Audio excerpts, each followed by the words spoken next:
Modelling Workshop, a basic strong point for Warhammer 40,000 by Rick Priestley and Robin Dews. Are you tired of fighting across the same old terrain? Do you always get caught out in the open? Well, never fear, in this special modelling workshop, Rick and Robin, or myself, explain how to build an entire Warhammer 40,000 strong point with nothing more complicated than cereal packets, scissors, sellotape and glue. If you play Warhammer 40,000, you know how important scenery is.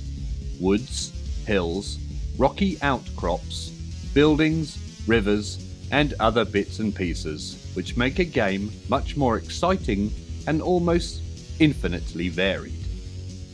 Different types of cover offer your troops protection from enemy attacks and provide useful fire points from which you can dominate the battlefield.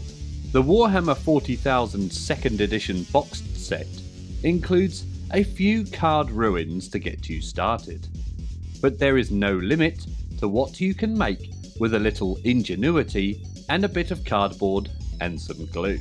Most gamers know how to make basic items of scenery, such as polystyrene hills.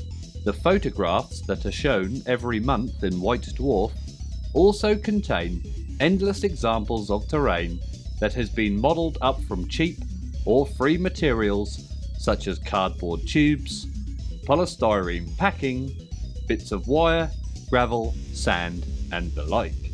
Possibly the only exception to this DIY approach is woods. Trees can be tricky and time consuming to make, and most gamers prefer to buy the commercially available ones, which are cheap and of excellent quality. In the picture here you can see a variant on the completed strongpoint with 3 towers and 2 walkways. Back to basics. Many past issues of White Dwarf have contained modelling articles on how to make different kinds of terrain. But from reading letters and chatting to people at Games Day and other events, it appears that it's buildings which many gamers find most daunting. With this in mind, we decided to get right back to basics and come up with a model which requires no special materials, modelling techniques or extraordinary painting skills. All you need is a little time and a few simple items, and you can produce all the buildings that you want. This is a design for a Warhammer 40,000 Imperial Strongpoint. It's easy to make from scraps of card, and it provides useful hard cover on the battlefield. You can also butt several together to make a larger building or fortification. I've provided templates to get you started, but once you've made your first one, you can vary the sizes. Photocopiers with an enlarge function are great for this, and go on to build a whole Imperial fortress. Materials. The only equipment you need to make this model is a large cereal packet or cardboard box. I myself used a Coca-Cola packet, a pair of scissors and some glue. Citadel PVA, Yoo-Hoo, Evo Stick, Bostik or any similar adhesive is perfect. You might find that some sellotape and a modelling knife come in handy, but they are not essential. We also used a few ordinary drinking straws to add extra detail to one of our strongpoints.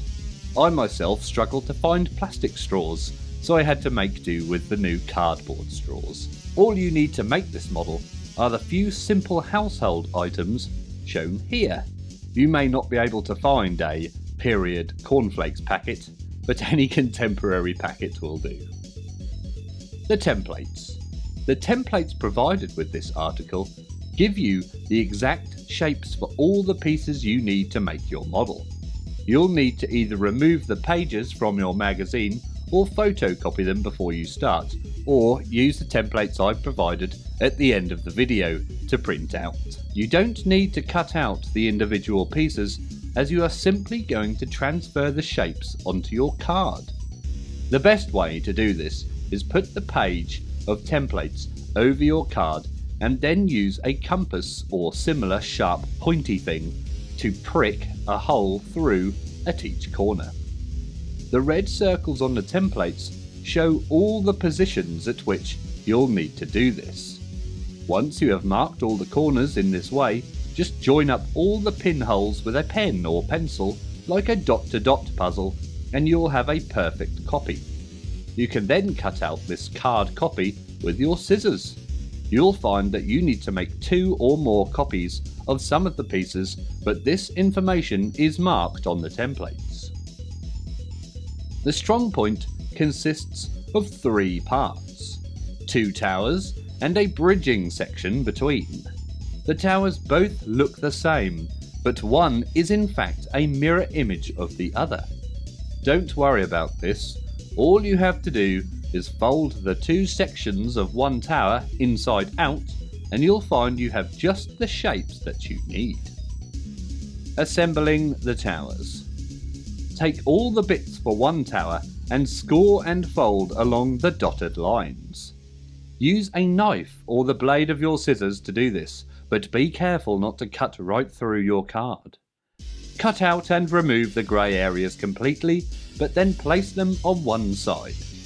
The section with the black bars on it can be turned upside down and glued onto the outside of your model to make steps to the entrance, as shown here, next to this goth orc. The other section can also be used to create additional surface detail. The 2 halves of the tower are glued together along the side flaps. You'll find it helps if you glue one flap in place and use sellotape to hold the other side firm. Then when the first bit is dry, undo the sellotape and glue the second side. Once the basic tower structure is sound, you can insert the floors. The floors fit in underneath and are secured by 4 separate flaps of card. You will find it easiest to hold these in with sellotape while you glue a couple of flaps at a time. Don't worry about splashing glue about or leaving gaps or rough edges. You'll cover all that up with paint afterwards.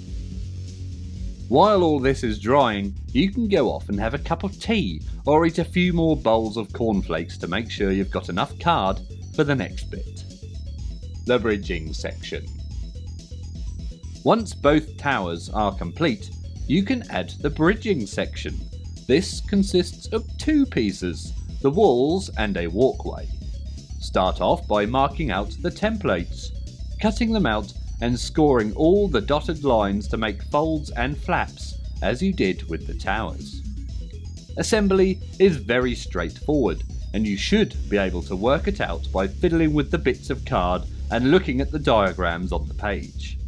Fold the 2 sides of the bridging section walls upwards and bend the flaps outward as you can see in diagram B. Glue the flaps on the bridging section just inside the rectangular hole you cut out of one of the towers. Once this is dry, glue the other end of the bridging section to the other tower in the same way. It should now become clear why you needed to make a mirror image of the second tower, but don't worry if you forgot. Your first building will just have to have an entrance that happens to face the enemy assault. When both ends are dry, glue the walkway down into the bridging section so that it lies flush with the floor of the 2 towers. The flaps on either side of the walkway should tuck downwards so they cannot be seen on the finished model. The job's a good 'un! And that's it, well just about anyway. I always like to put my own buildings onto separate card bases as this makes them a bit more stable, but you don't have to. The end result is a quick, easy and practical Warhammer 40,000 building that will serve you well for a good few battles. I once spent an afternoon churning out buildings just like this for a game and must have made at least a dozen of assorted shapes and sizes. I don't remember painting them either. We just played over this massive cityscape game the very next day. This triple-towered strongpoint is a simple variation on the basic design. As you can see, you could go on adding towers almost endlessly or extend the length of the walkways. We also glued it down to a base to make the model a little bit more rigid and durable. Adding detail. Alright, so making simple cardboard shapes is easy enough. It's all about the flaps, isn't it? But some people will tell you that finishing a building, adding detail, and painting it has to be hard. Puh, don't believe a word of such defeatist talk. Finishing buildings to a good presentable standard is quite easy. Admittedly, if you want to go in for architectural awards, you may have to work at it, and the stuff that's made for White Dwarf is finished to the very best standards to enable them to photograph it time and time again. For normal gaming purposes though, you only need something that looks good and doesn't take forever to make or cost a bomb. So down to business. Any Warhammer 40,000 building can acquire instant detail by cutting out small square or angular bits of cardboard and sticking them on to make extra layers. These might be armour plates, construction sections, sliding doors, hatches for the postman to stick the letters in, etc. You don't need a template to do this, just make it up or copy the ones you can see here if you like. This extra detail makes the building look real and it's very simple to do. To try and make the walls look a bit more substantial, we added a few strips of thin card along the top of the walkways and towers of our triple towered model. These were a bit fiddly to cut, but the result is worthwhile.